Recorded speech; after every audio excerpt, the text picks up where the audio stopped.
Alright, what's up, guys? Commish Coach 704. We're coming at you with a PEL Season 4 Top 10 mock draft.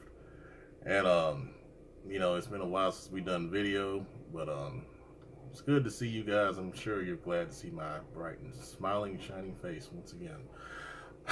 Alright, so, top 10, number 1 are the Dolphins, and we had some discussion in the PEL Breaking News chat, and he says he's taking the middle linebacker, Griffin Dombrowski.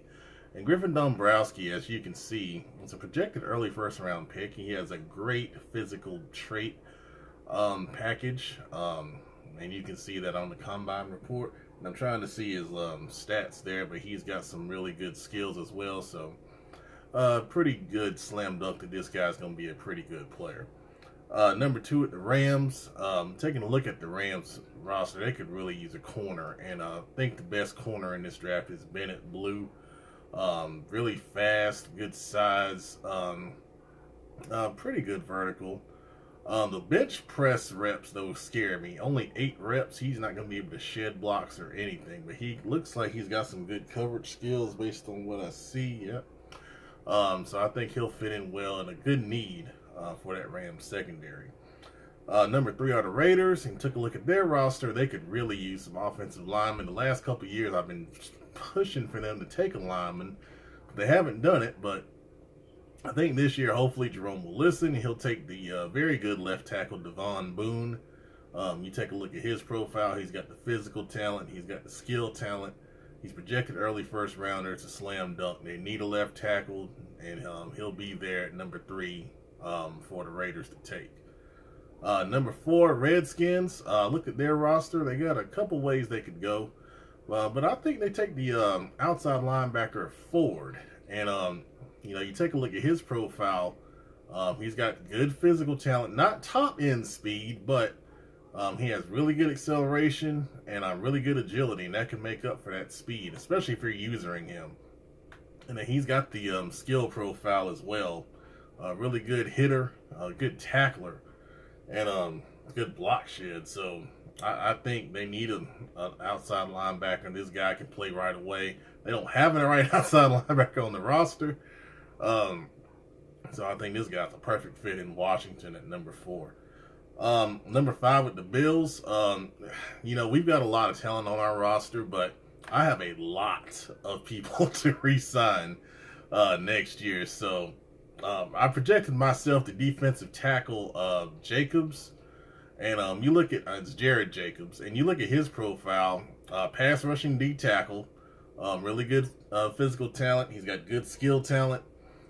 He may not play right away because we have good D tackles, but, I've got Darius that's going to, not be re-signed. I've got Vanderdoes behind him that's not going to be re-signed, most likely, if we do take this guy. So, he would really project well moving forward on our team. And that's what you like to do. You like to get talent that you can replace and don't have to, be pressed to re-sign guys. And we won't have a lot of money, so that he would fit well on our roster. All right, so number 6, we got the Cowboys, and I'm projecting to them the DN Sensabaugh.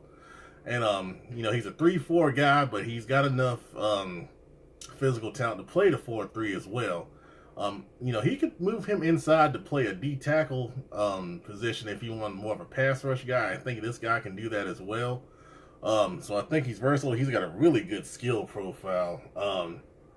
He may even get superstar development with this kind of profile. So I think he'll be a high pick, and I think he'll be a good fit on the Cowboys, who like defense, at number 6.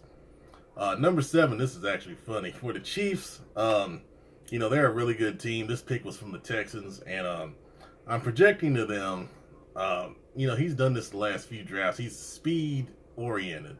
And, although they have a lot of speed receivers, I think a lot of them are coming up for re-sign. So I'm projecting to him wide receiver Jerron Bush, who is probably the fastest guy when you take a look at speed versus acceleration. He's got really good in both of those areas, and then his skill profile is really good. He's got B pluses in all 3 categories. So, I think he'll take this guy. He's only 22. So he has time to grow as well. And, I think he'll take him and let him replace some of those guys for re-signs, and he may trade some of those guys off because they do have good speed. And I think he's just a speed freak. We got a couple of those in here, and Chiefs is one of them. All right, number 8 for the Saints. I'm projecting defensive end Gardner. And, this is because he lost Cameron Jordan to free agency. He didn't have money to re-sign him. And Rashawn Gardner just comes in, and he's basically a young Cam Jordan. You take a look at his physical profile. He's not the fastest guy, but, the Saints I think he plays a 3-4. And if he doesn't, this guy can slide inside easily to play 4-3 DT, and he needs a defensive tackle. Well, actually, a couple defensive tackles as well. So I think this guy fits well. He's got a good skill profile with him. And he's only 22. So you want to take young guys that can grow. This guy can definitely do that for the Saints at number 8. For number 9 for the Bears, I'm projecting the cornerback McMillan. I think McMillan is the number 2 corner in this draft. And you take a look at him, he's the number 1 fastest corner in the draft. And he's got good acceleration. He's got, good skills too. And I think the Bears are going to get a good value here at number 9. I think most years this guy would be the best corner. But, he's got good size, and he's got a decent vertical. More than 8 reps on the bench. So, this is a big need for the Bears. I think they get a good guy to fit them and probably start off gate at number 9. And the end of our top 10 mock draft, number 10 for the Jaguars, I'm projecting left guard Stevenson. The Jags really need offensive line help, and behind the left tackle, I think Stevenson is the second best overall lineman in the draft. You look at his physical profile, and it's really, really good. He's got everything you want. He's got good skills. He is 24, but the Jags need somebody to start right now. And Stevenson can do that and do a really good job. All right, so that's our top 10 mock draft. I appreciate you guys watching. Stay tuned later on for the pre-draft show with me and all of our other friendly commissions that can make it. And we'll open up the share chat as well, so if you want to jump on and talk with us too, that'd be great. Thanks for watching, guys.